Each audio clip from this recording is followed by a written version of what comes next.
Então, boa tarde, pessoal, tudo bem? Para quem não me conhece, eu sou o vereador Pedro Kawai, sou diretor da Escola Legislativa. Um prazer muito grande estar aqui com vocês hoje, nessa tarde, recebendo a Thaís Seguesi, né? Thaís, seja muito bem-vinda, um prazer recebê-la, receber todos vocês na escola. A escola que é um programa aqui da casa, da Câmara Municipal, que trabalha a participação popular, a construção das políticas públicas, a cidadania, né?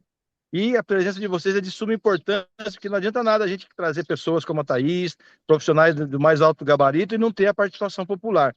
Então, a gente fica muito feliz em poder estar falando e sim, com vocês, principalmente num tema tão importante como esse. Opa, caiu? Não, achei que tinha caído minha questão. Que é a saúde mental, né, pessoal? Saúde mental hoje, não só hoje, mas ao longo do tempo vem se fortalecendo as discussões da importância dos cuidados, né? Importância das entidades, das pessoas, dos profissionais participarem do dia a dia da sociedade. Então, nada mais justo a escola também participar desse momento. Pessoal, a nossa palestrante de hoje é a Thaís Segues, ela é psicóloga clínica, presidente do Projeto Heróica, com especialização em luto, suicídio e gerenciamento de crises. Mas ela atua também com as dores do cotidiano, que acabam sendo as dores mais comuns no consultório dela. Pessoal, é importante lembrar que a nossa ficha de avaliação tem que ser preenchida até sexta-feira, dia 10 amanhã, para vocês que estão participando poderem receber o nosso certificado. Para quem perdeu o curso, não conseguiu assistir hoje, é só ir lá no YouTube, né, Escola Legislativa Piracicaba, e acompanhar todas as nossas atividades, inclusive essa de hoje, que também vai estar à disposição lá para vocês que quiserem se atualizar e receberem. Mas quem não participar hoje não tem direito a certificado depois, tá bom? Mais informações, gente, vocês podem acessar e aí eu peço que vocês nos sigam nas nossas redes sociais. O nosso Instagram é Escola Legislativo Pira, né? @Escola Legislativo Pira. O nosso site escola.câmarapiracicaba.sp.gov.br.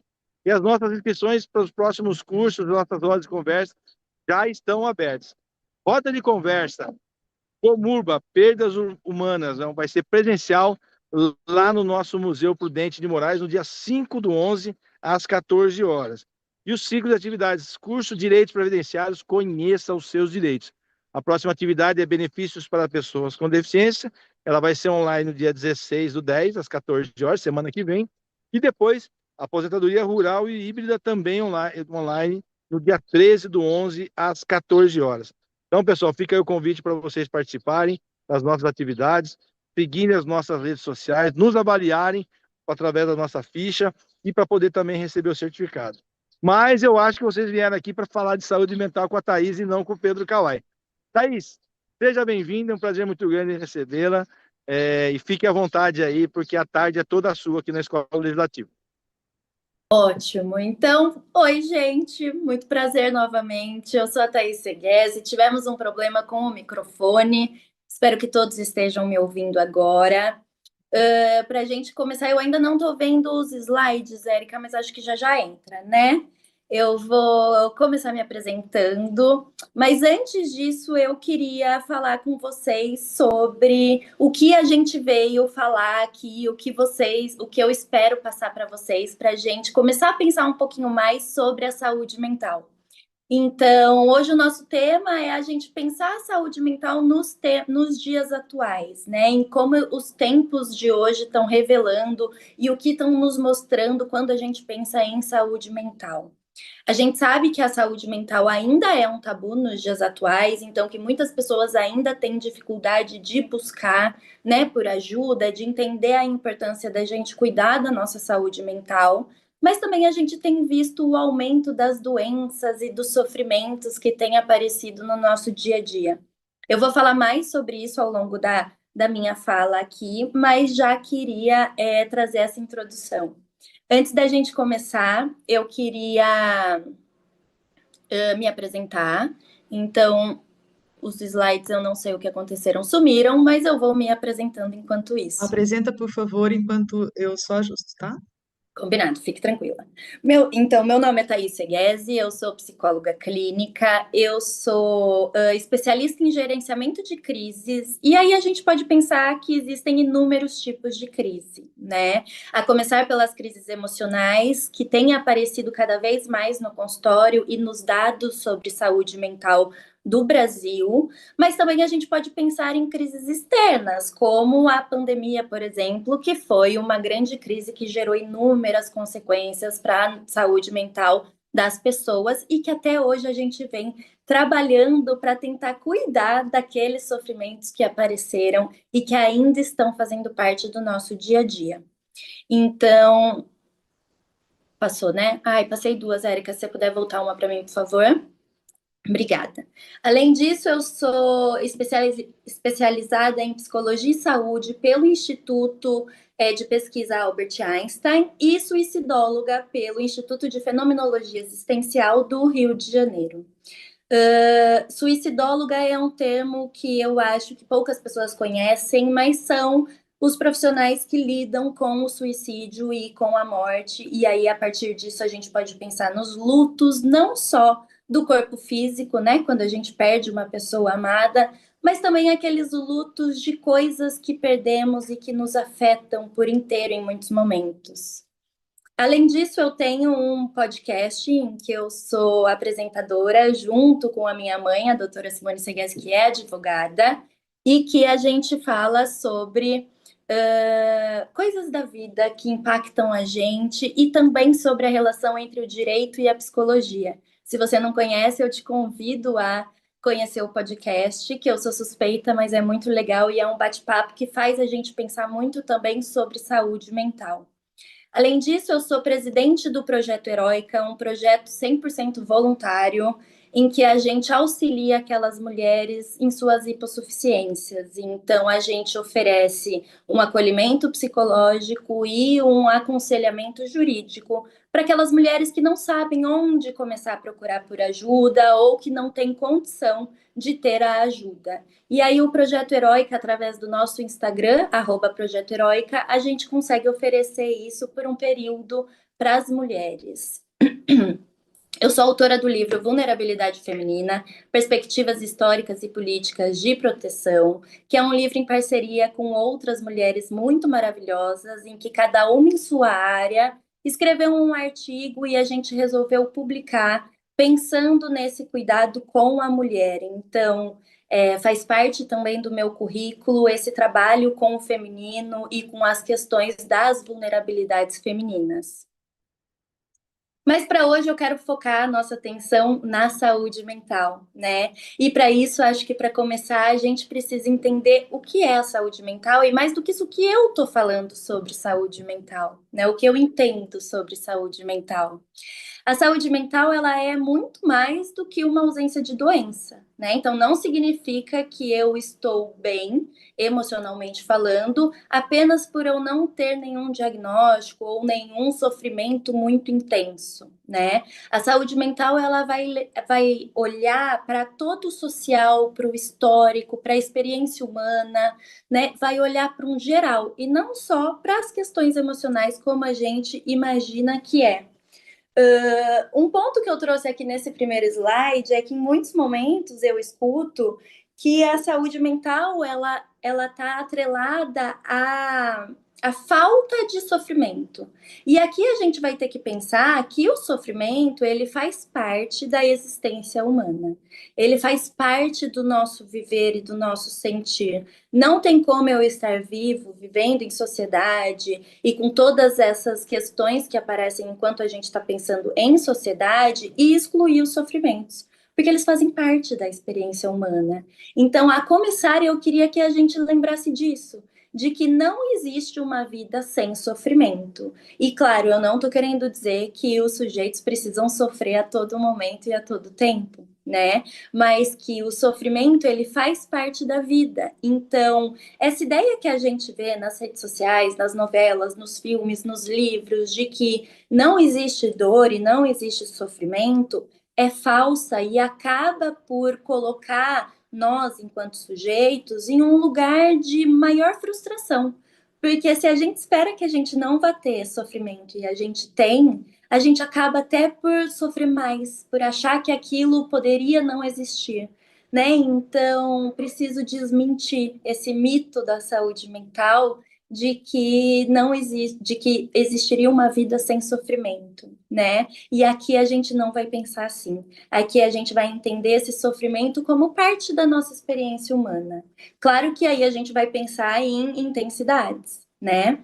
Mas para começar, eu queria olhar também para essa questão das influências e do que vai influenciar na nossa saúde mental. Então, se a gente for para Foucault, que é um filósofo que eu gosto muito e que eu acho que é muito importante para a gente pensar a nossa sociedade, ele já dizia há muito tempo atrás que a gente precisa entender a sociedade e a estrutura da sociedade em que a gente vive, para que a gente consiga olhar para esses sujeitos por completo. Então, a gente precisa olhar para as regras, para as normas, para as verdades que a nossa sociedade conta e para a forma como a gente foi se estruturando, para entender como os sujeitos, como as pessoas vão se entendendo nesse meio, né? Não tem como eu excluir o social para entender o sujeito. Então, aqui a gente está olhando para o ser humano envolvido em toda essa sociedade, né? E Foucault traz isso de uma forma muito bonita do quanto se a gente tira essa estrutura social para entender o sujeito, a gente acaba por excluir grande parte dos sofrimentos e também dos bem-estares das pessoas, né? Então a gente precisa olhar muito para a nossa questão social. E aqui eu vou bater bastante nessa tecla, porque eu entendo que os estudos mostram que a forma como a gente tem vivido tem gerado também muito sofrimento em nós enquanto sociedade. Desculpa. Seguinte, seguindo, a saúde mental ela não pode ser pensada apenas como algo biológico, porque a gente vê também muito isso na nossa sociedade, né? Então, aqui, de novo, e frisando, a gente vai estar olhando para a história, para a nossa sociedade enquanto estrutura e também para o sujeito, como ele se vê dentro dessa sociedade, para que a gente consiga entender e olhar para a saúde mental como um todo. Porque só assim a gente vai conseguir cuidar desse sujeito por completo. Eu trouxe alguns dados para a gente começar a pensar o porquê é tão importante a gente olhar para a saúde mental. Então, o Brasil ele tem liderado desde 2017, segundo a OMS, a prevalência de ansiedade no mundo. Somos um dos países que mais tem lidado com a ansiedade e essa ansiedade extrema. Né? É claro que a gente precisa também fazer aqui um parênteses e pensar que certo grau de ansiedade é natural do ser humano e, inclusive, importante para a nossa sobrevivência. Né? Sem um grau de ansiedade, a gente também não estaria saudável, podemos pensar assim. Mas a gente tem visto um aumento muito rápido e muito grande da ansiedade e dessa ansiedade extrema nas pessoas.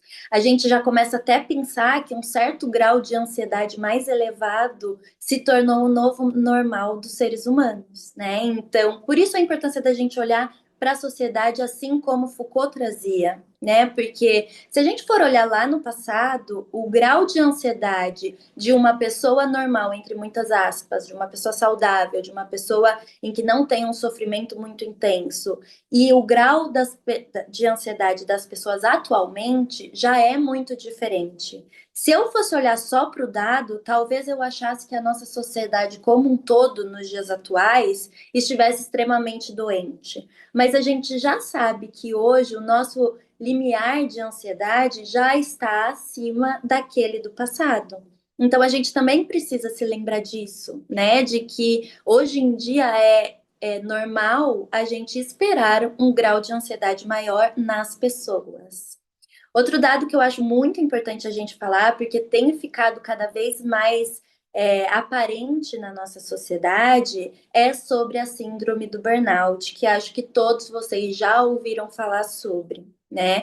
A gente teve um aumento de 30% de diagnósticos relacionados à síndrome do burnout, que é aquele boom que a gente tem relacionado ao trabalho. Então, é um excesso de estresse, de ansiedade, de desconforto que gera um grande sofrimento, que faz com que os sujeitos tenham que ser afastados do trabalho por conta dessa síndrome, né? Por conta desse estresse excessivo que faz com que o sujeito paralise e, em muitos momentos, não consiga mais produzir no trabalho. Eu vou falar disso mais para frente, porque também tem relação com a forma como a nossa sociedade tem se estruturado e pela forma como a gente tem vivido. Então, eu acho que é um dado muito importante para a gente começar a olhar mais próximo para o que tem acontecido na nossa vida e, mais do que isso, como a gente tem lidado com as pressões, com os desejos, com essas novas normas e novas regras da nossa sociedade. Outro dado que eu achei muito importante trazer foi que o SUS registrou em 2023 25% de internações por lesões autoprovocadas. Isso significa automutilações, né? 25% a mais em 2023. É um dado que me assusta, mas que também me faz pensar o quanto talvez essa nossa estrutura social esteja sendo prejudicial para nós enquanto sujeitos, né? Claro que a gente também não pode acreditar na ideia de que, então tá, vamos excluir o social e vamos tentar sobreviver sem ele. Como Foucault disse, isso é impossível. E esse é o novo normal da nossa sociedade. O que a gente precisa pensar é como eu, enquanto sujeito, vou me portar, vou me entender, vou me colocar no meio desse mundo que está cobrando cada vez mais de mim. E o último dado que eu achei muito importante trazer foi que em 2024 a gente aumentou em 68% as licenças médicas concedidas por conta dos transtornos mentais. Então, para além da síndrome do burnout, a gente tem visto também um aumento dessas licenças médicas pelo fato da ansiedade, da depressão, que tem aparecido cada vez mais e afetado cada vez mais os sujeitos. Então, esses dados me fazem pensar que a gente está chegando no nosso limite, né? De que em muitos momentos a gente tem passado esses nossos limites e que isso tem ficado aparente na nossa sociedade, né? Tem ficado cada vez mais visível que a gente, talvez, enquanto sujeito, não esteja dando conta de tudo que a gente acha que a gente tem que dar, né? E eu acho que isso vai ficar mais claro conforme a minha fala for se estruturando por aqui. Para a gente começar a pensar na nossa sociedade nos dias de hoje, eu queria que vocês pensassem como que vocês veem tudo isso acontecendo, né? Para mim fica muito claro, e os estudos têm cada vez mais mostrado isso, o quanto a gente tem vivido num momento em que a cobrança por performance e produtividade, inclusive excessivas, né, que estão excedendo talvez o que os sujeitos aguentem, tem passado no nosso dia a dia. Então é muito raro hoje eu encontrar uma pessoa que não se sente na obrigação de conseguir entregar para a sociedade aquilo que eles acham que a sociedade tem cobrado. Então, as redes sociais fizeram muito isso com a gente, né? Mostrar talvez só a parte boa da vida, e infelizmente a gente acaba por acreditar que a vida de algumas pessoas é realmente aquilo que elas mostram, né? E essa cobrança por essa performance, por essa produtividade, acaba por fazer com que a gente se pressione cada vez mais a conseguir entregar isso que a gente acha que a gente deve entregar. E que muitas vezes se a gente parar para pensar, a gente nem acredita muito nisso, né? Porque, sinceramente, acho que todo mundo concorda comigo de que todos somos seres humanos e que a gente precisa saber e conhecer os nossos limites para que a gente não deixe com que outras coisas nos afetem. Então, se eu pudesse pensar, se eu tivesse que pensar e descrever de uma forma rápida o que a nossa sociedade hoje espera dos seres humanos, eu diria que são esses 3 pontos que eu trouxe nesse slide, né? Então, essa cobrança por performance e produtividade, uma certa felicidade como obrigação, que está muito relacionado às redes sociais e a como a gente vem mostrar a nossa vida para esses outros, né? Então, é muito raro hoje em dia a gente ver as pessoas falando dos sofrimentos reais que aparecem e que existem no dia a dia dos sujeitos. Voltando um pouquinho para o podcast que eu falei que eu apresento junto com a minha mãe, a gente fez um episódio, 2 episódios atrás, sobre colapso, sobre em que a gente abriu para o episódio momentos em que nós duas estávamos colapsando emocionalmente. E isso não faz com que a gente se sinta frágil. Inclusive, é o oposto, né? Faz com que a gente se sinta forte por ter conseguido olhar para o nosso momento de colapso, de dor, de sofrimento, entender que a gente estava passando por aquilo e ressignificar. A partir desse episódio, o tanto de mensagens que a gente recebeu das pessoas aliviadas até em saber que nós duas também passamos por momentos difíceis, me fez pensar o quanto a gente tem pregado essa felicidade como obrigação, né? O quanto a gente tem esperado até da nossa sociedade e das pessoas que elas escondam o sofrimento e mostrem só aquilo que é bom. E aí eu fico pensando que essa vida só de felicidade, só de conquista, só de coisas boas, não existe para ninguém, né? Nem para os blogueiros, para os influencers das redes sociais, nem para nós. Então a gente precisa se lembrar disso.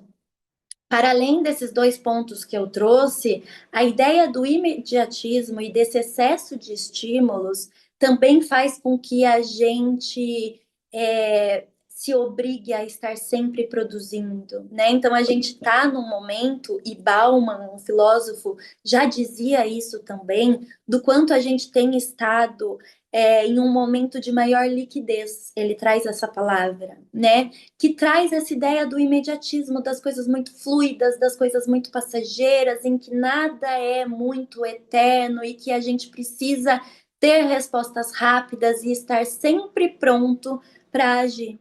Então, a partir desses 3 pontos, eu fiquei pensando como que nós lidamos com essas cobranças, com esses novos desejos sociais e com essas novas regras sociais, né, com essa estrutura social, mas mais do que isso, como você que está me ouvindo se vê lidando com essas coisas. Você percebe essas influências no seu modo de ser, no seu modo de viver, no seu modo de existir hoje? Ou antes de eu ter tocado nesses pontos, você não tinha percebido o quanto a nossa sociedade, em muitos momentos, nós mesmos nos cobramos por essa perfeição, por essa produtividade, por essa performance? Então, eu acho que um primeiro ponto de atenção seria se colocar nesse lugar de observador e entender como você tem lidado com essas cobranças e com essa nova estrutura social. Um adendo rápido que eu combinei com a Érica, que se tivermos algumas questões, algumas perguntas, alguns comentários, podem me mandando aí no YouTube, que a Érica vai me passando e a gente vai conversando e eu vou pontuando o que eu acho importante e necessário. Vamos tentar usar esse tempo para que a gente consiga debater e pensar junto sobre tudo isso que eu estou falando. Se eu estiver muito rápida, se eu estiver passando muito rápido pelos temas, vocês podem também ir trazendo que eu volto para que a gente trabalhe tudo isso com muita calma. Combinado? Bom, vou seguir por aqui. Acho que não passou, né, Érica? Foi. Eu queria, falei muito sobre a performance e eu queria explicar um pouquinho mais o que eu estou entendendo por performance, né? A performance, ela acontece, esse sentimento aparece quando eu sinto que eu me adequei àquilo que é demandado. Então, é sempre uma adequação do que eu imagino que o outro espera de mim e com aquilo que eu vou entregar para ele. né?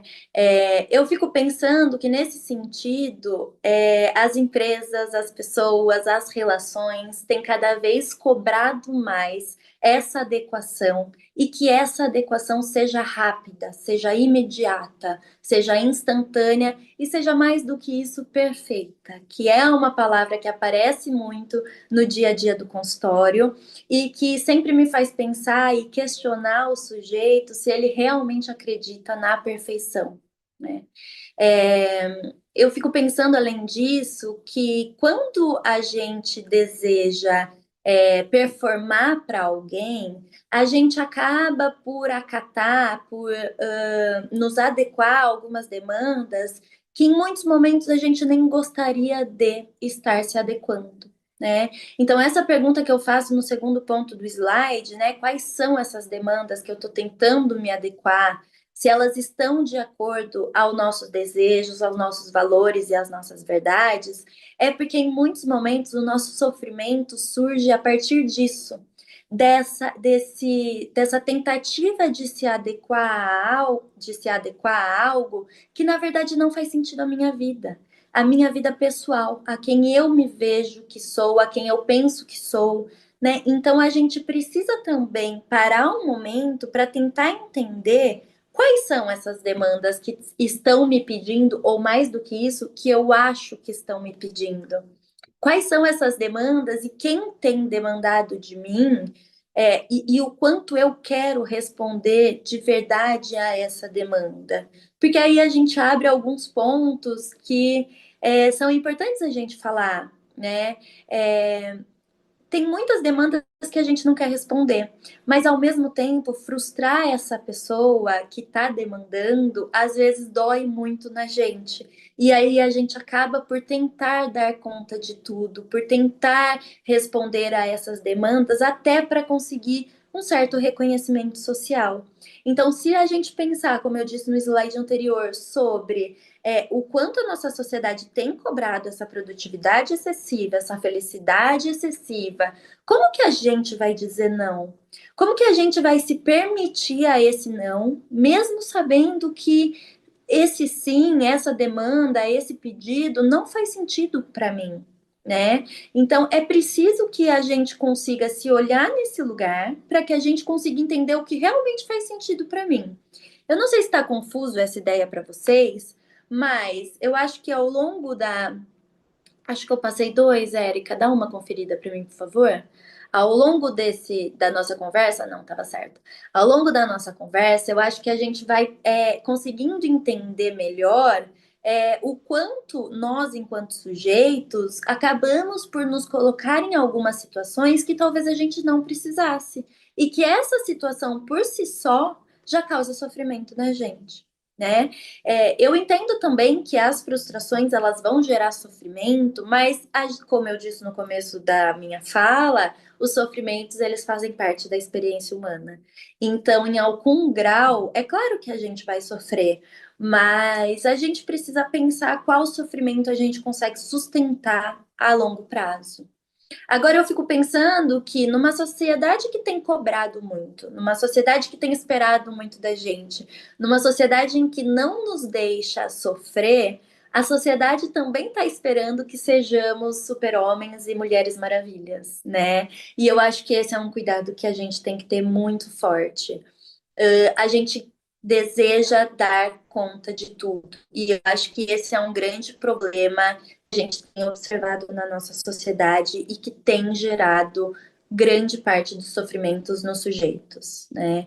É muito comum no consultório eu ouvir essa fala de mas eu queria dar conta de tudo, eu quero dar conta de tudo, eu preciso dar conta de tudo. E aqui eu queria parar e lembrá-los de que somos seres humanos e de que aceitar nossa humanidade, ou seja, os nossos limites, os nossos desejos, as nossas verdades e as nossas vontades e etc., também faz parte da experiência humana, né? E é isso que vai nos fazer nos afastarmos dessa síndrome do super-homem e da Mulher Maravilha. Então, quantas vezes você não se pegou tentando dar conta de algo, mesmo sabendo que não vai dar, porque ninguém dá conta de tudo, né? E se frustrando por essa ideia de que talvez você devesse dar conta. Então vamos aos exemplos, né? Eu vou falar do lugar da mulher, porque, como eu disse, eu sou muito voltada para a ideia do feminino e de como as nossas estruturas sociais foram levando as mulheres a ocuparem certos lugares, também os homens, claro, mas aqui eu vou focar um pouquinho na mulher e na Síndrome da Mulher Maravilha, para a gente pensar nas mães, né? Então, as mães, mulheres, donas de casa, por exemplo, e aí, claro que tem exceções, e eu não estou aqui generalizando, mas é algo muito comum quando eu falo, quando eu trabalho com mulheres, esse desejo de dar conta de tudo, dos filhos, do marido, da casa, do trabalho, e a gente sabe que o dia de todo mundo tem 24 horas, né? A gente sabe que todo mundo precisa dormir, comer, se alimentar e descansar, né? E eu sinto que as mulheres, mais do que os homens, se colocam nessa posição de dar conta de tudo. E isso é um grande perigo quando a gente está pensando em saúde mental, porque é como se fosse um poço de frustrações, né? É como se eu tivesse certeza e já pudesse te dar a certeza de que isso não é sustentável a longo prazo, de que você não vai conseguir manter esse desejo de dar conta de tudo por muito tempo, porque a gente não dá. Volto a dizer que faz parte da nossa humanidade a gente ter limites, a gente se cansar, a gente se estressar, a gente gritar com os nossos filhos. A gente é ideal? Não, não é ideal. Mas como que acontece a nossa vida, né? Quem que tem visto o nosso dia a dia? E mais do que isso, o que eu estou fazendo com o meu dia a dia e o quanto eu tenho me cobrado a conseguir entregar para esses outros que estão à minha volta aquilo que eu acho que eu devo, ou mais do que isso, aquilo que eu acho que eles esperam de mim, né? Lacan, ele vai falar muito sobre isso, sobre o quanto a gente se apega ao que a gente acha que o outro deseja ou espera de nós.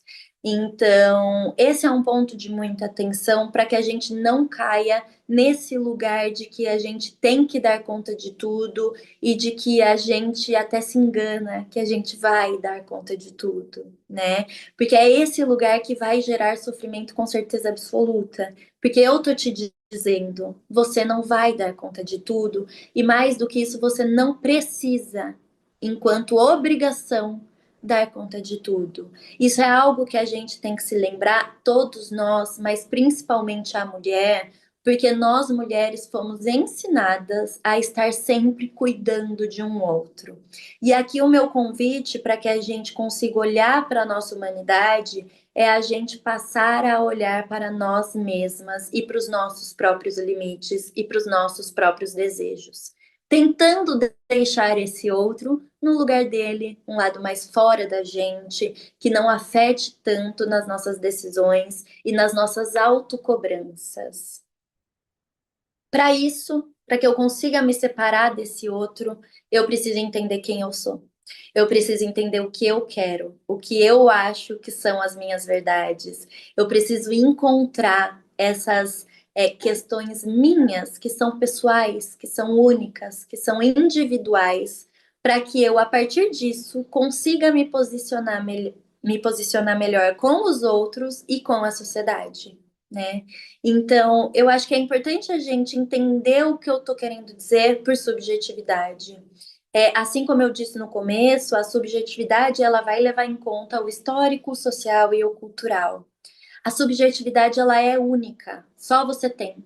A minha pode ser parecida com a da minha mãe, com a do meu irmão, mas cada um tem o seu, né? E eu acho que é isso que dificulta tanto da gente se encontrar no meio de tantas verdades e de tantas certezas que a gente tem visto no mundo. Então, eu acho que é importante para você que quer estar mais próximo de você, que quer se entender, que quer se cuidar, que quer olhar para o seu sofrimento, que você tire um tempo para buscar se conhecer, que você tire um tempo para se observar, sem julgamento, sem pressão, sem mais cobrança do que a nossa sociedade já tem cobrado, para que você consiga se olhar a partir de um novo lugar e entender quais são as suas verdades, né? Então, O Nietzsche, que é um filósofo que eu amo muito, que eu acho ele muito importante para a gente pensar a constituição do sujeito, ele também vai entender que a alienação do eu, ou seja, eu estar distante de mim mesma, eu não me conhecer, eu não estar em contato comigo mesma, também é uma grande questão para o nosso sofrimento, também gera sofrimento na gente, esse afastamento do eu. Então, é importante que a gente se conheça e se conhecer de verdade, né? Algumas pessoas têm muita dificuldade de se observar, e claro, é muito difícil a gente entrar em contato com quem a gente realmente é.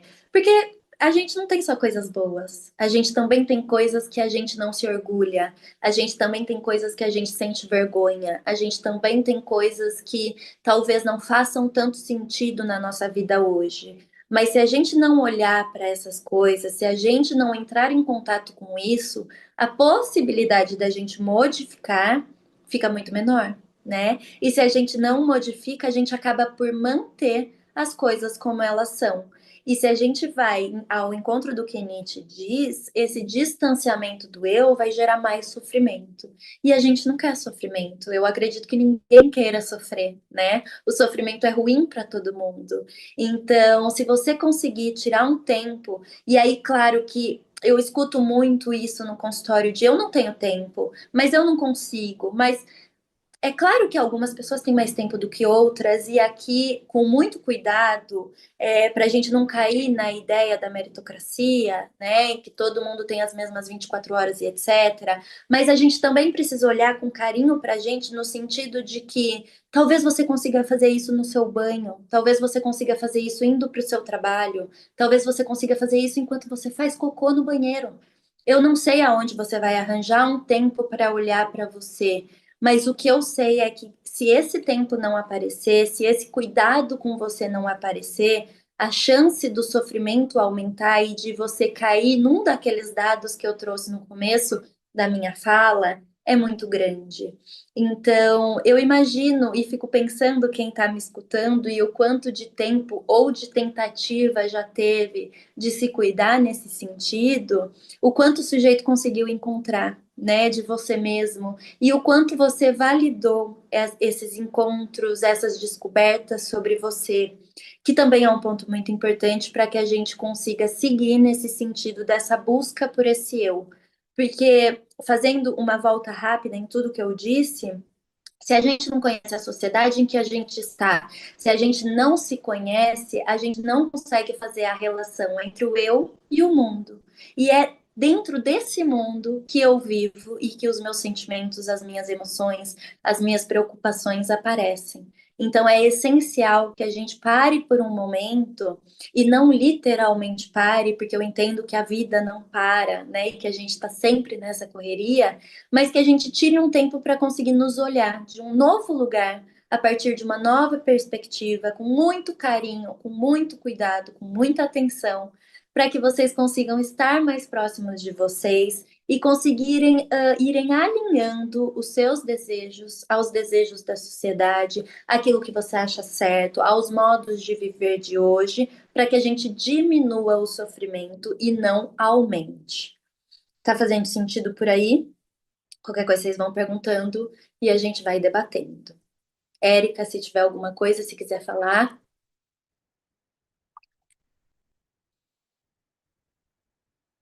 Tá? eu vou Perguntas continuar. nós, tá. Pode ir, Érica, Perguntas nós desculpa. ainda não temos, só temos algumas contribuições, mas assim que tiver eu Perfeito. faço Se quiser todas, ir me. ok? Ok, se quiser ir me parando, pode ir me parando e a gente vai conversando, tá bom?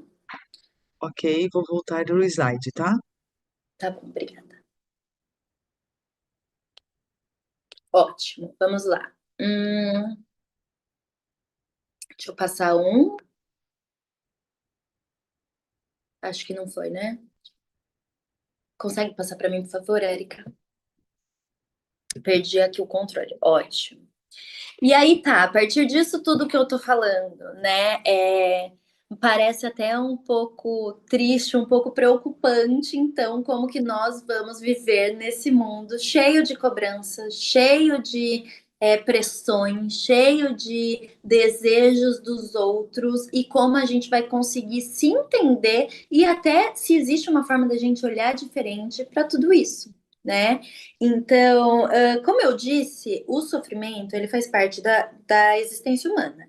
Não tem como a gente viver e não ter um certo grau de sofrimento, de tristeza, de mal-estar, de medo, de dificuldade, de ansiedade. Então, é importante a gente olhar para tudo isso para que a gente consiga se compreender nesse novo mundo que a gente está vivendo. Um ponto que eu acho muito importante da gente debater é o quanto o autocuidado nos dias atuais também tem sido perigoso na minha visão. O autocuidado virou algo que a gente consegue vender de uma forma que é falsa e que é muito perigosa, né? Eu chamo desse autocuidado mercantilizado porque eu vejo que a gente conseguiu, enquanto sociedade, é, passar essa ideia de que é possível talvez comprar um bem-estar. E aqui eu preciso te dizer e quebrar o segundo mito da saúde mental, de que não tem como a gente comprar bem-estar. A gente, a partir de 5 regras, de uma pílula, de um cuidado, a gente ser feliz. Então, eu vou trazer a questão da saúde física, do corpo físico, porque eu acho que fica muito claro o que eu estou querendo dizer.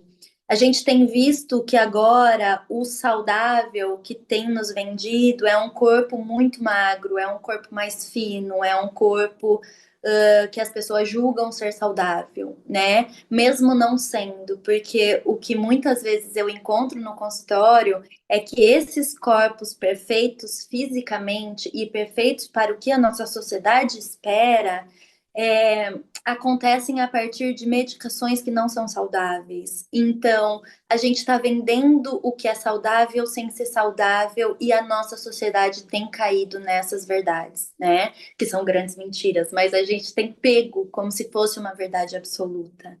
Então, a gente precisa cuidar disso para que a gente consiga se entender e reconhecer os nossos limites e singularidades, para que a gente não caia nas verdades da sociedade e que sim a gente encontre as nossas próprias verdades. Eu acho que as medicações que têm surgido, né, como eu trouxe essa ideia do corpo, elas estão voltadas na questão do dinheiro. Tem vendido e as pessoas querem ficar ricas, né? Então, muitas pessoas hoje na nossa sociedade não estão preocupadas com o bem-estar real dos sujeitos, mas sim o quanto aquilo está sendo vendido, o quanto eu tenho conseguido passar como uma verdade absoluta isso para as pessoas e até passar uma ideia falsa de que é muito fácil, né? Então, todo mundo consegue perder 20, 30 quilos. É fácil. E aí, na verdade, a gente vê que não é. Por quê? Porque por trás desses 20, 30 quilos, a gente está falando de uma medicação que é uma medicação usada para determinadas doenças que as pessoas estão usando para o dia a dia. E isso, indo para a saúde mental, a gente pode entrar na ideia desses grandes mentores que têm aparecido, né, ditos mentores que têm aparecido nas redes sociais, na internet, etc., criando fórmulas mágicas para felicidade, para a diminuição do desconforto. E a gente sabe que isso não existe, porque, como eu disse anteriormente, a subjetividade ela é única e individual. Como eu vou criar uma fórmula mágica de 5 passos e passar para todo mundo e dizer que isso vai funcionar para todo mundo? A gente não está falando de algo matemático, de algo que é causa e efeito. A gente está falando de sujeito, a gente está falando de emoção, a gente está falando de subjetividade, a gente está falando de pessoas. E isso significa múltiplas pessoas, múltiplas verdades, múltiplas histórias. Então não tem como, e aí cuidado com o que vocês estão consumindo, quem vocês estão ouvindo e o que as pessoas à sua volta têm dito, para que você não caia nessas grandes mentiras. Não existe fórmula mágica para o sofrimento. Se existisse, todo mundo. Para a felicidade, desculpa. Se existisse, ninguém estaria sofrendo. Se existisse uma fórmula mágica que funcionasse para todo mundo, aqueles dados que eu trouxe no começo da minha fala não estariam aumentando anualmente. Estariam se mantendo, estariam como na época de Freud, de Foucault, de Lacan, estariam os mesmos dados e a gente tem visto que não, né? Então, não acreditem nessa facilidade que algumas pessoas querem passar para vocês, né? Viver não é fácil, mas para facilitar o nosso viver, eu preciso encontrar os meus limites, eu preciso encontrar comigo mesma, para que a partir disso eu consiga estruturar um pouco melhor aquilo que eu quero, aquilo que eu busco e tentar seguir dessa forma com menos sofrimento e não sem ele.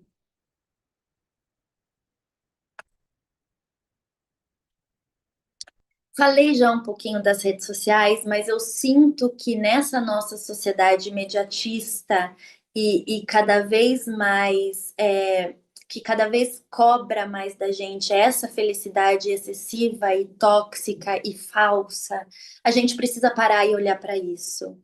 As redes sociais, elas diferem muito da vida real. Eu sei que parece bobo e que todo mundo concorda comigo que ninguém mostra nas redes sociais aquilo, a vida real e tudo aquilo que vive no dia. Mas mesmo inconscientemente, a gente está acreditando que essas vidas falsas existem. A gente acaba por se comparar com essas coisas, né? Com essas vidas, com essas pessoas, com essas ideias. Então, é importante que, por mais que você entenda, assim como eu, que a gente só posta nas redes sociais aquilo que a gente quer, e se a gente está consumindo muito isso, a gente acaba por acreditar que aquilo é a vida real da pessoa, que aquilo é tudo que ela tem para me mostrar, para me dizer, e que aquela é a vida dela, né? Mas a gente precisa se lembrar que não. A gente precisa se lembrar que o que a pessoa posta nas redes sociais, e eu não vou lembrar o número exato, mas eu acho que são 2 horas do dia da pessoa. Os stories só podem ser postados 2 horas no máximo da vida da pessoa. Então, se lembrem disso para conseguir separar o que é a vida do sujeito real e o que é aquilo que ele quer mostrar. Pode falar, Érica, por favor. Oi, desculpe interromper, mas vamos lá. Eu tenho aqui algumas contribuições. No começo, a Lilian Olegário nos disse: sem saúde mental não tem vida social, a cabeça que comanda o nosso corpo. Foi só uma contribuição, né? Depois a Gabriele Nicoletti, ela disse: Thaís, você é diferente, e te aplaudiu. Tá? A Paula Silva colaborou com uma fala sua dizendo verdade, quando você estava falando sobre as mulheres, né, sobre dar conta de tudo, ela disse verdade e acabamos não vivendo o hoje, né? E nós temos também aqui, antes das perguntas, agradecer ao público que se manteve conosco, tá, Thaís? Mais uma vez, pedir desculpas aqui, nós tivemos esse problema novamente, esse problema com o som, depois de inúmeros testes, mas tudo bem, vamos lá. E tem algumas pessoas que não gostariam de se identificar, mas estão nos mandando contribuições, perguntas pelo nosso WhatsApp. Inclusive, quem estiver nos ouvindo, nós vamos colocar aqui no chat o número do nosso WhatsApp. Fiquem à vontade para continuar mandando, tá? Não precisam se identificar, nós podemos fazer as perguntas sem identificação. Tá? Eu tenho 2 perguntas, faço, você responde e depois eu volto. Pode ser dessa maneira? Perfeito. Pode. Uma delas diz o seguinte: eu sou homossexual e não sou aceito. Queria muito entender como ser feliz comigo mesmo e se nem a minha família me ama. Primeiro de tudo, sinto muito. Sinto muito e mais do que isso, você não tá sozinho, né? Acho que é muito importante a gente pensar nisso. né? Vivemos em uma sociedade muito preconceituosa e acho que já é um ponto de sofrimento para você, né? Então, primeiro de tudo, queria me colocar à disposição, caso você queira conversar depois da fala, vai ter o meu contato, pode entrar em contato comigo, a gente conversa um pouquinho para eu tentar te ajudar nesse sofrimento e tentar pensar em formas de que você se sinta melhor. Mas fiquei pensando, né? Você não é aceito só pela sua família, ou, e só entre muitas aspas, porque é muita coisa, ou por você também. Existe uma dificuldade, e é muito comum isso no consultório, do sujeito que talvez não se identifique com o que é o comum, o esperado da nossa sociedade, né? Com que ele também se culpe e se machuque nesse sentido de não se aceitar. Primeiro, tá tudo bem, né? Somos todos iguais e, sinceramente, acho que se as pessoas se preocupassem menos com o que acontece na nossa intimidade, dentro de quatro paredes, o nosso mundo seria muito melhor. Agora, penso que existem grupos, existem pessoas que estão junto com você nesse momento.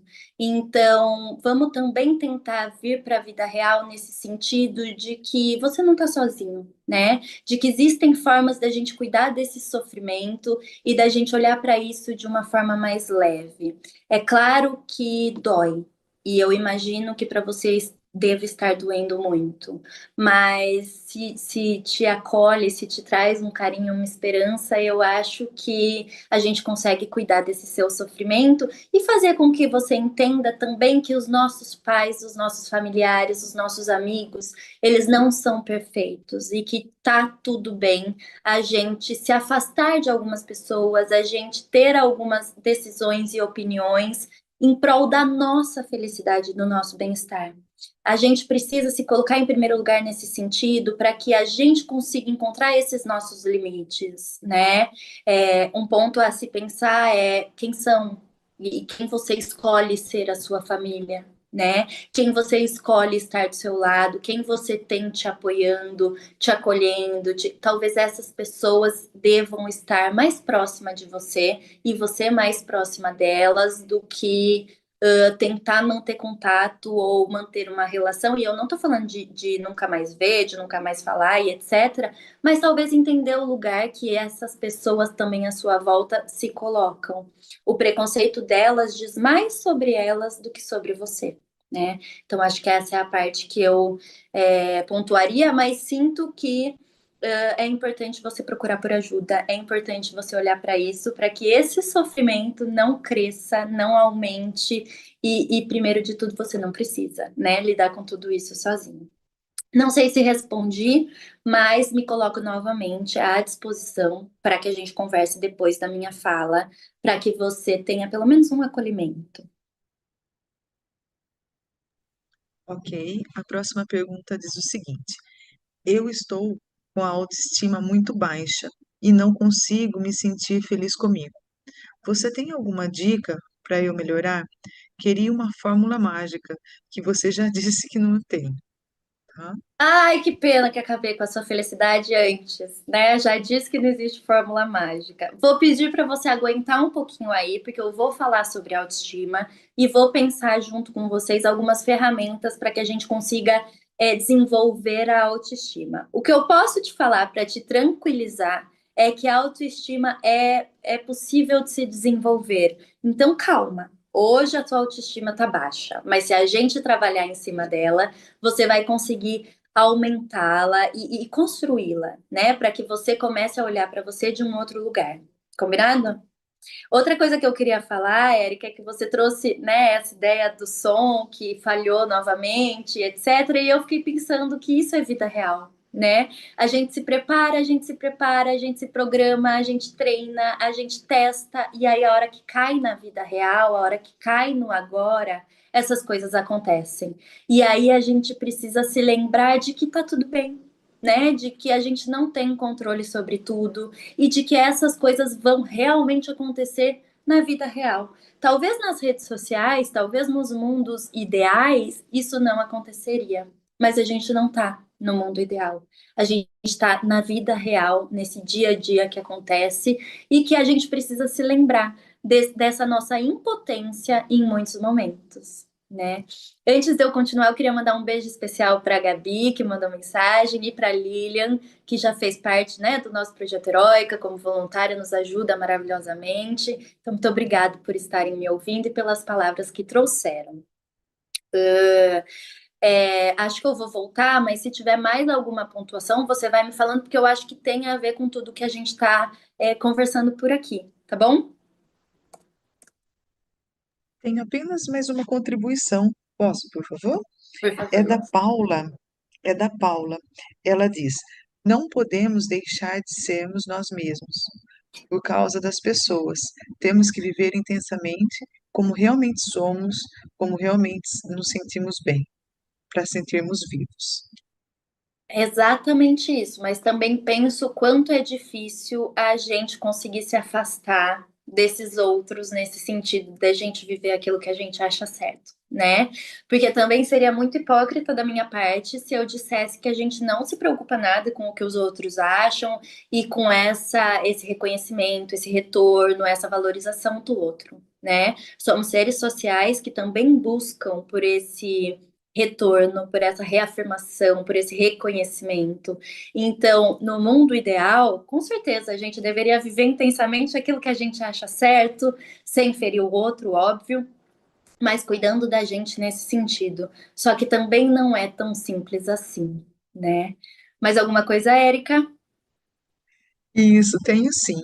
Mais uma contribuição, novamente pelo YouTube, pelo WhatsApp, tá? Novamente anônimo, que diz o seguinte: gostaria de fazer uma pergunta. Como numa sociedade em que o homem ainda é estigmatizado pela coragem, por ser calado, por não chorar diante das pressões da vida, incentivar desde crianças as novas gerações para que partilhem e dividam suas aflições e conflitos internos. Que pergunta maravilhosa, e eu penso que a gente poderia passar mais 2, 3 horas falando sobre a estrutura do machismo e como ela afeta nós mulheres e os homens também, né? Eu acho que um grande ponto, um ponto muito importante que eu adoro trazer nas reflexões é o quanto o machismo afeta diretamente aos homens também, e o quanto o feminismo seria benéfico para o bem-estar dos homens. Porque como esse sujeito, essa moça, né, trouxe no WhatsApp, que a gente não sabe quem eu fico pensando que esse sujeito entendeu o quanto os homens também têm sofrido por ter que manter, entre muitas aspas, essa posição desse homem forte, viril, que não chora, que banca a família, então que tem toda essa garra, e hoje a gente sabe que é uma grande balela, né? Então, quem é o homem de hoje? Mais do que isso, qual homem você quer ser hoje? Pensando na educação das crianças, a gente deveria, não só para os meninos, mas para todo mundo, para todas as crianças, a gente ensinar sobre as emoções. A gente mostrar, mais do que ensinar, é a gente mostrar com as nossas ações que todos nós sentimos, que todos nós choramos, que é normal, que faz parte do ser humano, né? Então, é muito comum a gente ver isso na nossa sociedade, de que os homens falando, homens e mulheres falando para as crianças que elas não podem chorar. Para de chorar, principalmente para os meninos, né? Não precisa chorar, engole esse choro. E hoje a gente sabe que não se engole choro, né? Chora-se, chora, deixa as lágrimas escorrerem, não tem problema, não é fraqueza.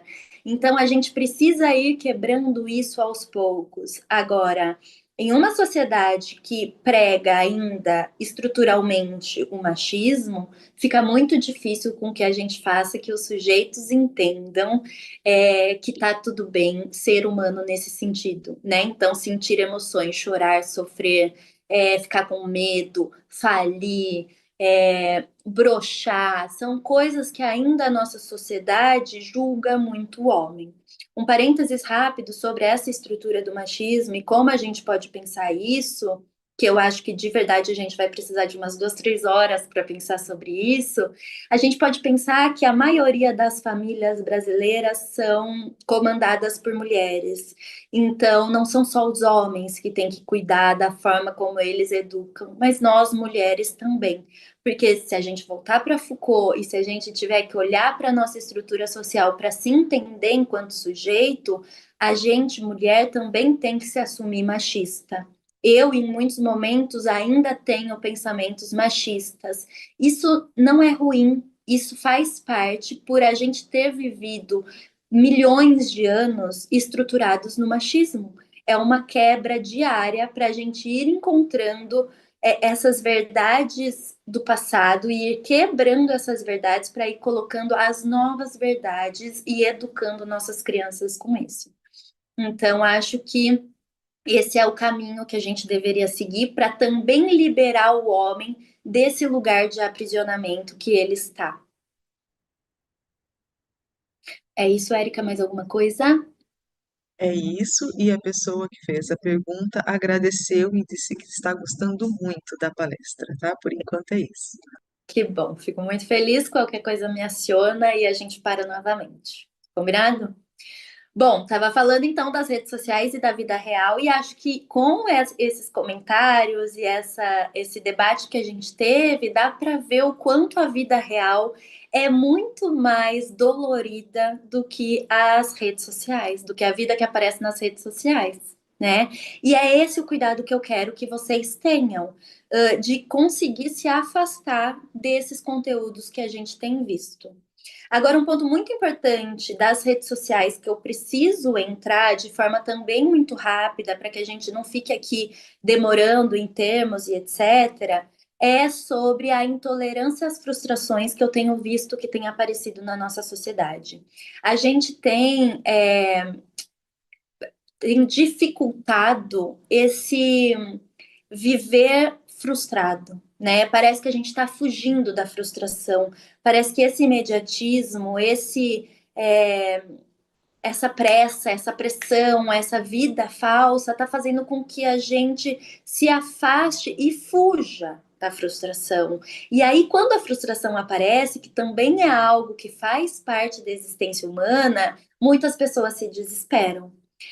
Eu precisaria entrar um pouquinho aqui na neurociência, mas não quero também me demorar nisso. Mas a gente precisa falar do sistema dopaminérgico. O que é a dopamina? De forma muito simples, dopamina é um neurotransmissor nosso, que é o hormônio da felicidade. A gente pode pensar assim.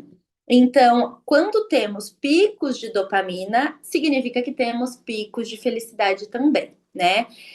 Para tentar explicar de forma mais rápida sobre a dopamina. E sempre um exemplo meio extremo, porque eu sou um pouco extremista nesse sentido.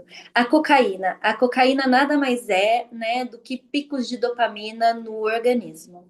A gente pode pensar que as redes sociais também são picos de dopamina no nosso organismo. O que significa pico de dopamina? Significa que a nossa base de dopamina é uma. Quando a gente tem grandes conquistas, quando a gente tem grandes felicidades, grandes momentos, a gente tem picos de dopamina. Esses picos não acontecem todo dia. Não é todo dia que o sujeito vai conseguir ter um pico de dopamina. Por quê? Porque não é todo dia que acontecem grandes coisas, né? A cocaína, por exemplo, ela dá esse pico, ela traz esse pico. E as redes sociais também. Por quê? Porque nas redes sociais a gente não vê aquilo que a gente não gosta, a gente não entra em contato com aquilo que é ruim. E se a gente entra muito rapidamente, a gente já vai para um momento um momento dopaminérgico, né? Um momento de dopamina. Então vamos pensar no meu Instagram, por exemplo. Eu amo viajar, eu amo ler sobre feminismo, eu amo arte, cerâmica, coisas assim. O meu Instagram, ele é repleto disso, feminismo, viagens e cerâmicas. Aparece alguma coisa que eu não gosto no meu Instagram, eu desço o dedo e imediatamente vem uma coisa que eu gosto. Então, o nosso tempo de espera diminuiu muito com o aumento das redes sociais. Vamos pensar aqui num passado, e não num passado muito distante, quando eu era criança, eu tenho 30 anos, quando eu era criança, a gente tinha que esperar os desenhos que a gente não gostava, a parte da novela que a gente não gostava, a gente tinha que esperar as propagandas para que a gente tivesse o nosso pico de dopamina, vamos pensar assim. Então, hoje em dia a gente não tem mais isso. A gente pula anúncio, a gente paga mais caro para que não tenha anúncio, a gente só vê aquilo que a gente gosta. E isso foi fazendo com que o nosso organismo lidasse de forma com mais dificuldade com as frustrações. Então, a gente tem visto que tá cada vez mais difícil estar nesse lugar de frustração, se manter nesse lugar de frustração. E voltando para a ideia de que a frustração faz parte da vida, de que a frustração faz parte da existência humana, assim como o sofrimento, fica muito difícil a gente evitar se frustrar. E aí, o que eu tenho visto no consultório é esse desespero frente a uma frustração e uma necessidade de sair o mais rapidamente possível da frustração. O que é muito difícil, vamos combinar, né? Quase impossível. Tô tentando passar aqui, Érica, mas acho que não tá indo. Consegue me auxiliar, por favor? Obrigada. E agora, indo um pouquinho para o que uma das colaboradoras aí trouxe, né, da autoestima, para eu falar de autoestima, eu preciso falar de autoconhecimento e autorresponsabilização, né? A gente precisa se conhecer para a gente entender tudo o que está acontecendo. A gente precisa encontrar esses nossos pontos que eu trouxe, tanto com a frustração, quanto com os nossos sistemas dopaminérgicos. Então, o que é que faz com que você se sinta mais feliz, né? Com que esse hormônio da felicidade voe. A gente precisa olhar para isso. O autoconhecimento e a autorresponsabilização, eles são essenciais para a nossa subjetivação. Então, para eu entender quem eu sou. Autorresponsabilização não é culpabilização. Ou seja, eu me responsabilizar por algo não é eu ficar me culpando por aquilo, mas é eu entender aquilo.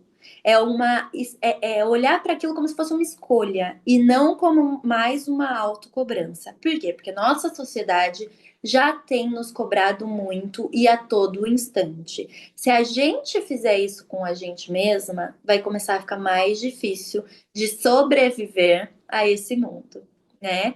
Então, a colaboradora aí que trouxe a ideia da autoestima me pediu dicas, né? Trouxe que já sabe que não existe fórmula mágica, mas como eu faço para conseguir aumentar a minha autoestima? E aqui a gente também pode ampliar para outras questões da vida que você queira melhorar em você, né? Não só a questão da autoestima, pode ser confiança, pode ser a sua segurança com você mesmo, que também tem relação tudo isso com a autoestima, mas não necessariamente só ela. Para isso, eu também vou ter que entrar um pouquinho na neurociência. Acho que deu para perceber o quanto a neurociência acompanha os meus estudos, porque sem ela a gente teria uma visão muito mais limitada de quem é o ser humano, né? De como o ser humano vai se constituindo enquanto sujeito. Então, a gente precisa pensar que o nosso cérebro é plástico. Eu não sei se vocês já ouviram sobre isso, né? Sobre a neuroplasticidade, ou seja, a plasticidade do nosso cérebro, dos nossos neurônios, dos nossos neurotransmissores. E aí a gente pode ir para um lado mais simples e pensar que essa plasticidade que eu estou querendo dizer é a possibilidade do nosso cérebro se modificar e daqueles nossos pensamentos se modificarem. Então, o primeiro exemplo sobre autoestima que eu penso é pessoal. Eu fui uma criança que não tinha uma super autoestima.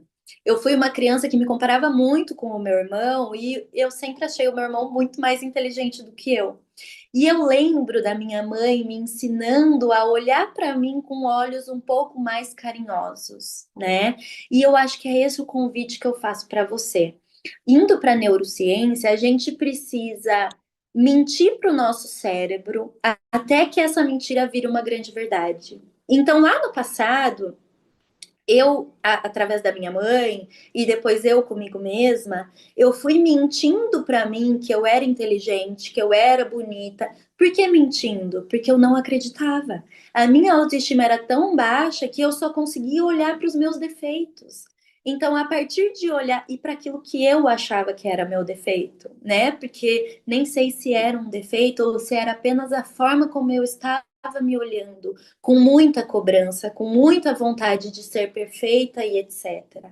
Então, o primeiro convite que eu te faço é: para e olha para você. Olha para o seu eu real. Encontra esses pontos de dificuldade que você tem. Então, vou dar exemplos. Eu me acho feia, eu me acho burra, eu me acho preguiçosa. Tá, encontrou. Vamos conversar com eles. Vamos tentar trazer pontos sobre eles, né? Então, realmente você é burra? Porque eu lá atrás me achava burra, porque o meu irmão aprende de um jeito e eu aprendo de outro. A hora que eu entendi isso, eu fui entendendo que eu sou tão inteligente quanto ele. Eu aprendo de uma maneira, ele aprende de outra. Isso não se modificou. Até hoje a gente é assim. Mas o que se modificou foi a forma como eu me olho e a forma como o meu cérebro entendeu hoje quem eu sou.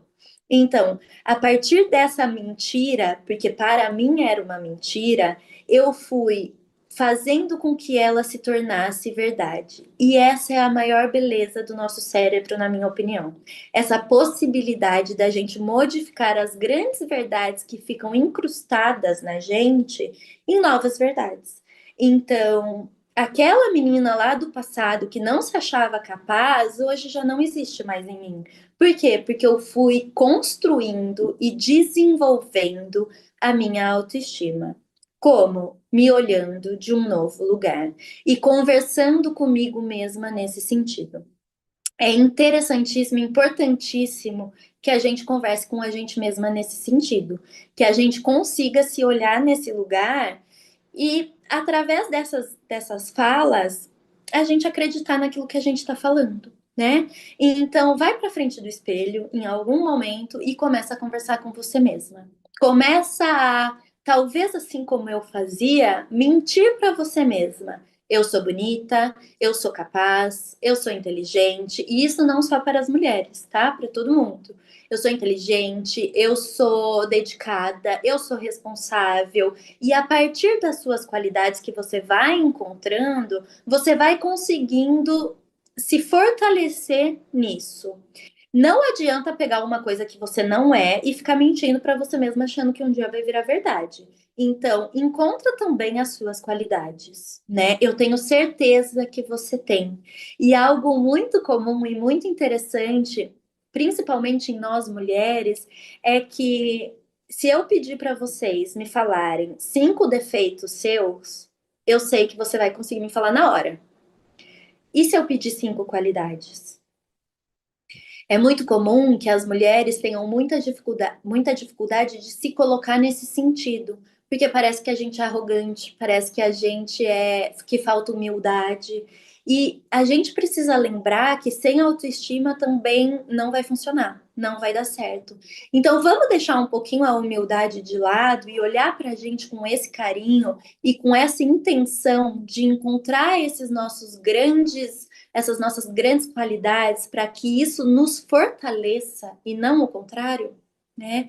Eu não tô querendo dizer aqui que a gente não vai olhar para os nossos defeitos e para as coisas que a gente tem que melhorar, porque isso também vai nos tornar seres humanos melhores. Mas sem olhar para as nossas conquistas, para as nossas qualidades, para as nossas.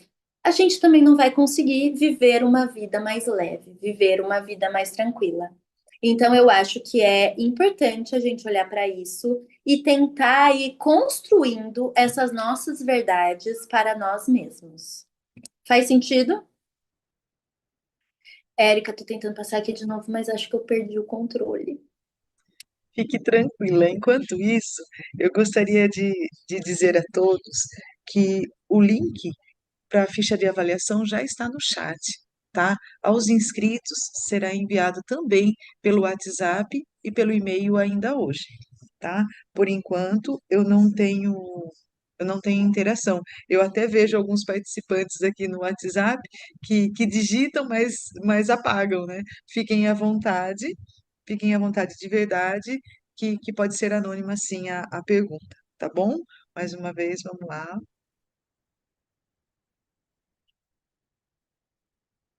Você passa... Ah, é bom. Obrigada. Então, eu fiquei pensando, né, como que a gente podia estruturar tudo isso que eu falei em algo que ficasse bem claro e bem fácil da gente recomeçar uma semana, uma nova vida, um novo momento nosso, de uma forma mais leve. Então, antes de eu ler a frase que eu trouxe, eu queria que a gente voltasse um pouquinho em tudo o que eu falei. Vamos voltar lá desde o primeiro slide, sem voltar, Érica, não precisa voltar, mas eu vou voltar com vocês em pensamento, né? Foucault já nos dizia que a gente precisa olhar para a nossa sociedade, para as estruturas que cercam essa sociedade, para entender como isso afeta o nosso corpo. Eu trouxe também que a gente precisa estar próximo de nós mesmos para que a gente consiga encontrar esses grandes pontos. Como Nietzsche trouxe, a alienação do eu, ou seja, esse distanciamento do eu, acaba por causar e gerar mais sofrimento do que quando a gente encontra com o nosso eu e consegue se entender e se colocar dentro dessa estrutura. Além disso, eu falei um pouquinho, né, do quanto um certo grau de sofrimento ele faz parte da vida humana, da experiência humana, do viver, né? Alguma das colaboradoras aí que trouxe uma mensagem falou sobre a importância da gente viver no hoje, e eu acho que isso é essencial, né? É muito difícil pensando nessa estrutura social que temos vivido, uma sociedade que espera performance, que cobra, que está sempre pedindo mais de nós, faz com que também a gente fique vivendo mais no futuro do que no presente e muitas vezes mais no passado do que no presente. Então, um ponto de atenção é encontrar o seu eu de hoje, né? Não adianta a gente conhecer o nosso eu do passado, a gente precisa, também é válido, claro, mas a gente precisa também olhar para o nosso eu de hoje e entender o que é que está realmente dentro da gente e que faz sentido a gente olhar e cuidar, e o que talvez já não faça mais sentido, a gente pensar em modificar, para que aquilo não fique em nós e não fique nos afetando diariamente. Então, eu acho que para isso, né, ou isso que eu tô falando é a subjetividade, é o eu, o que eu entendo por mim mesma, o que eu conheço por mim mesma. É essencial para que a gente consiga viver uma vida melhor vivida. Pode falar, Érica, por favor. Thaís, tem algumas perguntas, tá? Então vamos lá. Segue também no anonimato, tá? Uma pessoa pergunta: gostaria de saber a sua opinião, como está sendo lidado com a saúde mental, em especial na nossa cidade, né? Como tem sido lidado? Bom, eu acho que Piracicaba, pensando na saúde mental pública, a gente ainda tem muitas questões que precisam ser cuidadas e olhadas. Como, por exemplo, Piracicaba já tem o tamanho de uma cidade que precisa de um CAPS 3, um Centro de Atenção Psicossocial 3. A gente ainda não tem, né? Espero que num futuro próximo a gente consiga colocar para que a gente consiga ajudar a todos da sociedade. Eu sinto que Piracicaba, por mais que seja uma cidade grande, ainda é uma cidade com uma cabeça muito fechada para certas questões. Então, é uma cidade muito preconceituosa, é uma cidade muito machista, mas é uma cidade que tem se desenvolvido para isso. Eu acho que cada vez mais a gente tem tido momentos, tem tido palestras, como a Escola do Legislativo fez dessa vez, né? Imagino que já tenha feito outras, falando sobre o tema, cuidando dos sujeitos nesse sentido. Mas também penso que não adianta só a sociedade, a cidade entregar. As pessoas também têm que vir, têm que buscar, têm que pedir, têm que mostrar desejo, têm que ir atrás, né? Então eu acho que se a gente for pensar, a gente não é a pior cidade que existe no Brasil, mas também para um mundo ideal, para um mundo de maior cuidado com a nossa saúde mental, a gente ainda tem muitas coisas para melhorar. Ok, Thaís, vou falar sobre uma contribuição, né? Essa da Elaine, lá pelo YouTube. Ela diz: realmente é importante o autoconhecimento e o amor próprio. Porém, um ambiente de trabalho dominante e exaustivo pode dificultar o processo de mudança. Tá? Se quiser falar sobre isso, eu tenho mais perguntas. Com certeza, eu vou só fazer um adendo de que o ambiente em que a gente se coloca, né, é muito importante para a gente pensar a nossa relação com a nossa saúde mental, com o nosso bem-estar, com o nosso autoconhecimento, nossa autoestima, né? Então, é um convite que eu faço também. Assim como eu fiz com as redes sociais, né? Quais conteúdos vocês têm consumido? Quais profissionais você tem ouvido, colocar isso na sua vida pessoal. Quais pessoas você tem se relacionado? Quem são as pessoas à sua volta e como elas têm lidado com você? Como elas têm cuidado de você? É claro que em muitos momentos, principalmente se a gente for pensar em trabalho, muitas pessoas não têm o que fazer e têm que se manter no trabalho. Claro que hoje a gente sabe que o direito já vem com leis trabalhistas que conseguem nos auxiliar nessa questão da saúde mental, né? Então, se você está passando por alguma coisa no trabalho, entre em contato, vamos buscar ajuda, porque não é mais aceitável o que já foi um dia, né? Agora, eu também não posso ser hipócrita e falar, larga o trabalho, larga todo mundo e vamos viver uma vida feliz no morro, sem problemas, porque esse momento não existe. Agora, cuidar com quem você tem se relacionado, prestar atenção nas pessoas e entender os seus limites nesse sentido, para que você não leve para você aquilo que esse outro está falando, é essencial para a gente tentar cuidar um pouquinho melhor do nosso bem-estar, né? Cuidar um pouquinho melhor, porque tem coisa que realmente a gente não tem muito o que fazer, né? Ok. Posso mais uma pergunta? É uma Pode. pessoa que já fez e gostaria de fazer outra. Como a doutora vê se a espiritualidade pode nos ajudar nos processos de cicatrização de feridas mal curadas? Eu tenho mais depois dessa. Bom, a gente sabe hoje que a espiritualidade é essencial para o nosso bem-estar. Então, a OMS vai definir, né, o bem-estar como bem-estar físico, psíquico, social e espiritual. Então, a gente precisa olhar para todas essas áreas para que a gente tenha realmente um bem-estar, né? Então, fisicamente eu tenho que estar bem, psiquicamente ou emocionalmente eu tenho que estar bem. Socialmente, eu tenho que ter minhas necessidades básicas atendidas e espiritualmente também. O que a gente entende por espiritualmente? É alguma religião? Não, mas é você manter e desenvolver a sua espiritualidade naquilo que faz sentido para você.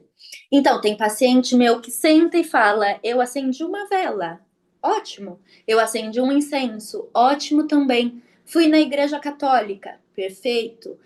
Acredito em Deus, ótimo. Fui na Umbanda, perfeito. O que é que faz sentido para você para que com que faça que você estimule e desenvolva a sua espiritualidade? Ela é essencial. Agora eu não sei se ela por si só vai curar feridas, né?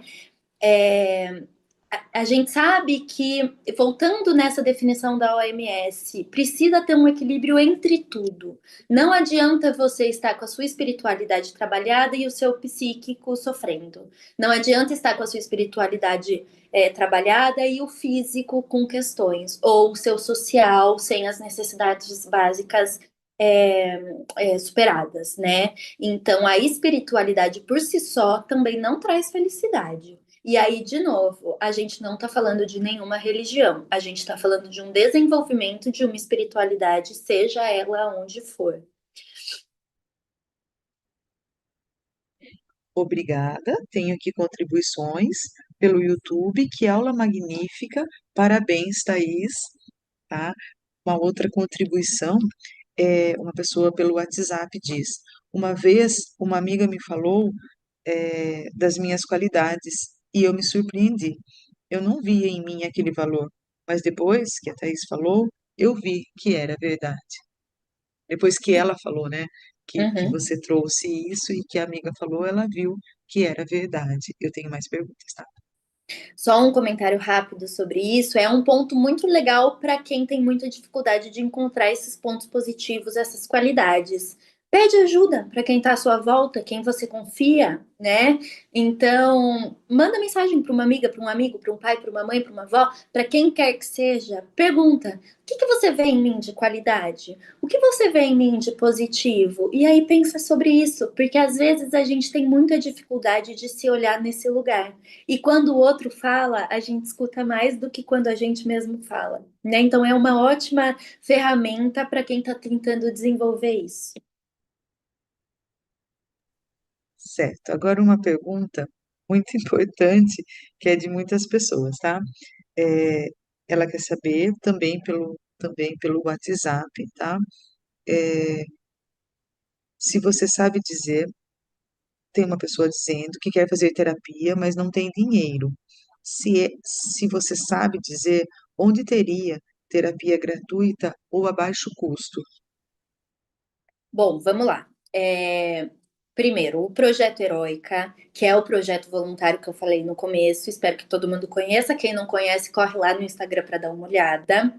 Ele busca ajudar essas pessoas, principalmente mulheres, que precisam de ajuda e que não têm condição financeira de procurar por essa ajuda. Então, o primeiro convite que eu te faço, se você for mulher, é entrar em contato com o Projeto Heróica, que a gente vai tentar te auxiliar. A gente não consegue atender todo mundo porque temos poucos voluntários. Inclusive, é um convite que eu te faço caso você seja um profissional da psicologia, mulher, que queira nos auxiliar no Projeto Heróica, manda uma mensagem para a gente que a gente está sempre precisando de voluntários, porque, como a Erika disse, muitas pessoas estão pedindo por ajuda, né? Então, a gente não tem profissionais que consigam trabalhar com todos. Agora, eu tô num grupo de profissionais psicólogos de Piracicaba que muito me encantou, que outro dia eu pedi indicação de profissionais que cobrassem valores sociais, e aí eu tô falando de 30, 40, 50 reais a sessão, porque isso é valor social para mim. Tem profissionais que vão cobrar 100, 120, e aí eu já não acho que entra como valor social, pensando na nossa sociedade, né? É, então, existem muitos profissionais que cobram valor social. Se você não conseguiu encontrar nenhum, pode me mandar mensagem também, que eu tento passar esses contatos para vocês.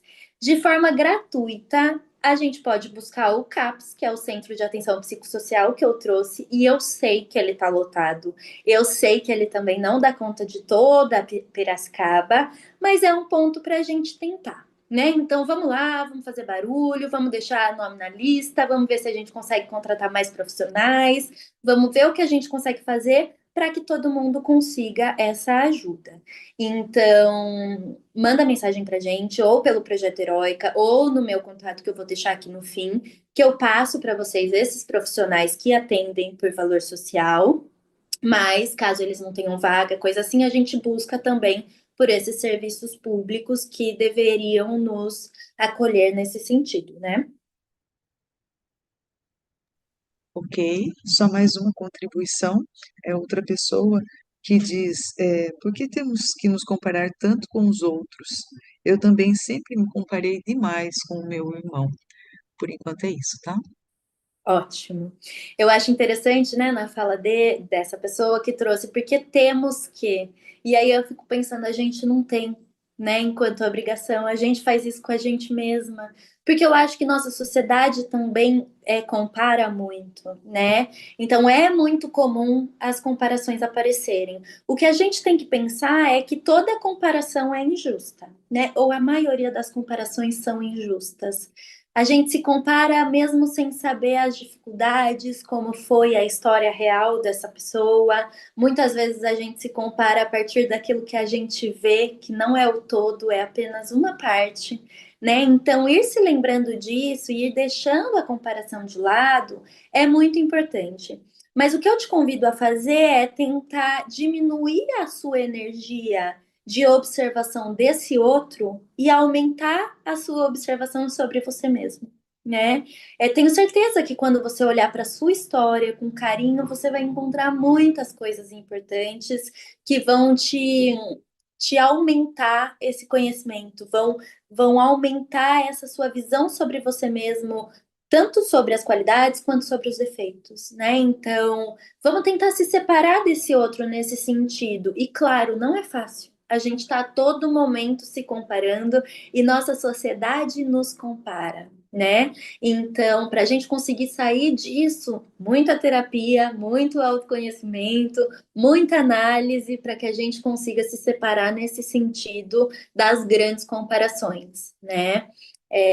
É muito difícil e acho que é um trabalho diário, porque a todo momento a gente vai estar de novo voltando para as comparações e as comparações são injustas, né? Então acho importante frisar isso porque a gente nunca sabe direito tudo que passou na vida do outro, a gente só imagina, né? É isso, Érica, mais alguma? Por enquanto, só isso, tá bom? Fique à vontade. Ótimo. Então, né, eu estava fazendo todo esse retorno de tudo o que a gente falou, e inclusive já indo para uma finalização aqui da minha fala, mas eu acho que o mais importante da gente olhar cuidar da nossa saúde mental também é reconhecer que esses sofrimentos vão aparecer, que as dificuldades vão aparecer. E que esse cuidado vai surgir quando a gente autorizar a gente a se olhar e se cuidar, né? Então a gente precisa desse tempo para a gente se olhar, para a gente se cuidar, para a gente se entender e a partir disso ir cuidando da nossa saúde mental, para que a gente aumente os nossos momentos de bem-estar. Isso não significa que a gente vai acabar com os momentos de mal-estar. Significa que a gente também vai aprender a viver com eles, né? E ter mais ferramentas para que a gente consiga lidar com tudo que a vida nos cobra, com tudo que a vida nos pede, e com todas essas questões que aparecem na vida real. Pode passar para mim, por favor, Érica?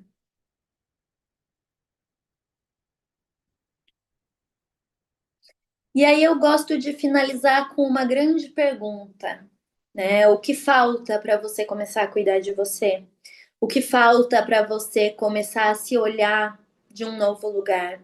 O que falta para você dar espaço para que você apareça de verdade, por inteiro, nas suas qualidades e defeitos, nas suas conquistas, nos seus medos, nas suas dificuldades, nos seus momentos? O que falta para que você perceba o que faz sentido e o que não faz na sua vida?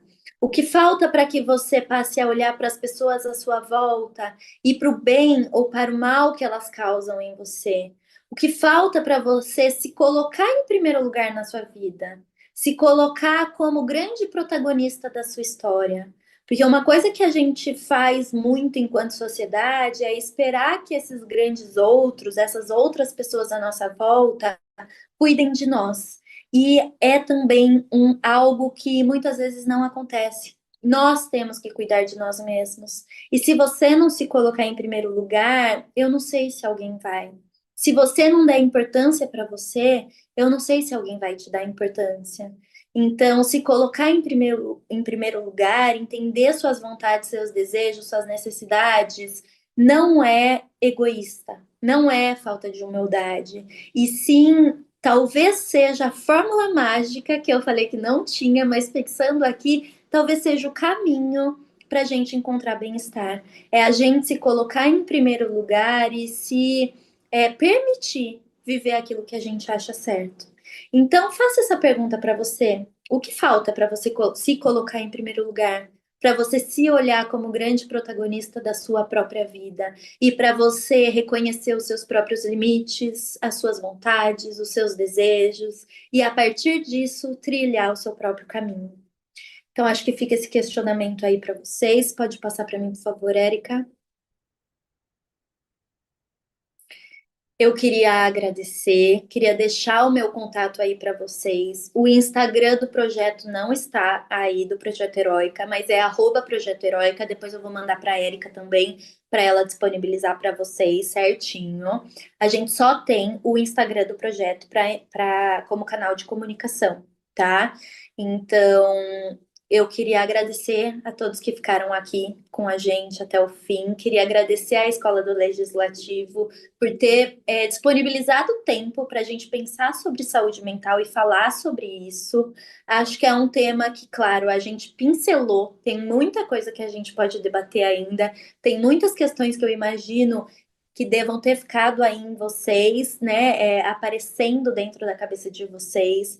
Queria dizer, se alguém se sentiu tocado de uma forma não tão gostosa, que eu estou por aqui para a gente conversar, para a gente continuar a nossa comunicação, para que você não fique com esses pensamentos em você e que a gente consiga dividir, né? Eu acho que um grande ponto de orgulho da psicologia para mim é essa ideia desse partilhar, da gente dividir, da gente estar junto, tanto na felicidade, nas alegrias, quanto nas dificuldades.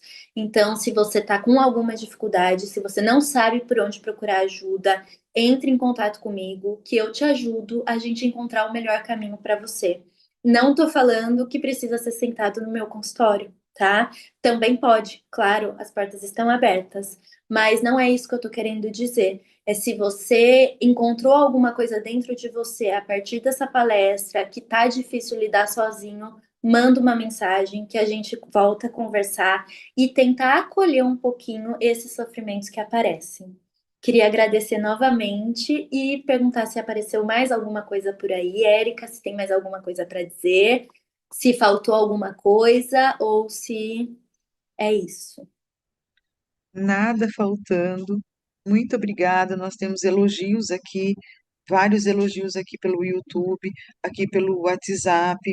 Parabéns, excelentes abordagens de um tema tão sensível. Muito obrigada, foi excelente.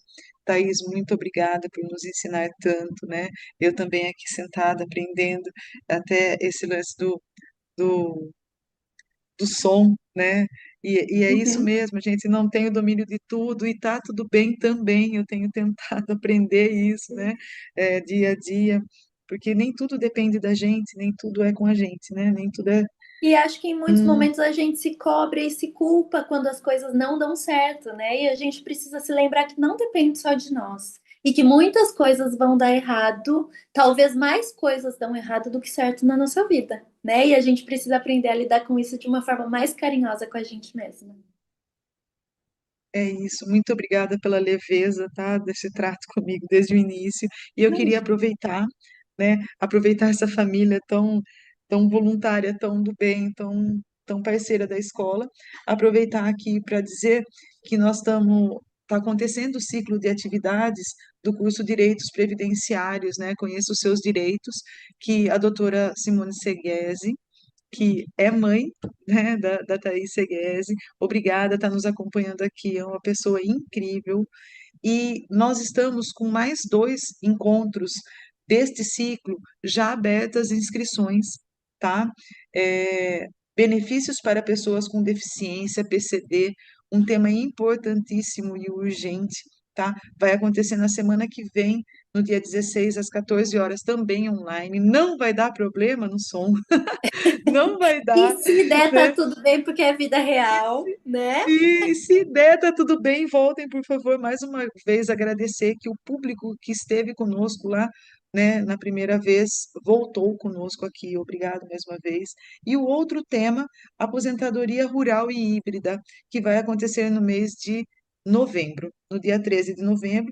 Esses dois encontros estão com as inscrições abertas. Fica o convite, tá? Mais uma vez, devo lembrar do formulário de avaliação, que está aqui no chat, já foi colocado, recolocado. Tenho mais aqui, mais um comentário. Muito obrigada, adorei a palestra, essa Vamos reflexão. responder esse formulário aí para a gente saber, né, como foi, o que vocês querem mais, para a gente estimular essas conversas, para a gente aumentar os debates sobre saúde mental, né, Érica? Isso mesmo, fica aqui o convite para outros encontros, tá, Thaís? Se você puder, se tiver tempo na sua agenda, a escola está de portas abertas para você. Só vou fazer esse último comentário aqui da Giovana, que diz muito obrigada, adorei a palestra. Essa reflexão sobre a mercantilização do autocuidado foi muito importante, tá? Então, contribuam através do formulário de avaliação. Vocês não avaliam só a palestra, avaliam o nosso atendimento, avaliam no que nós podemos nos aperfeiçoar, melhorar. Por favor, sejam sinceros, tá aí no chat, e a gente dá o feedback depois para a palestrante, tá? Mas sejam Obrigada. sinceros também sem medo, porque aqui a gente trabalha com vida real, né?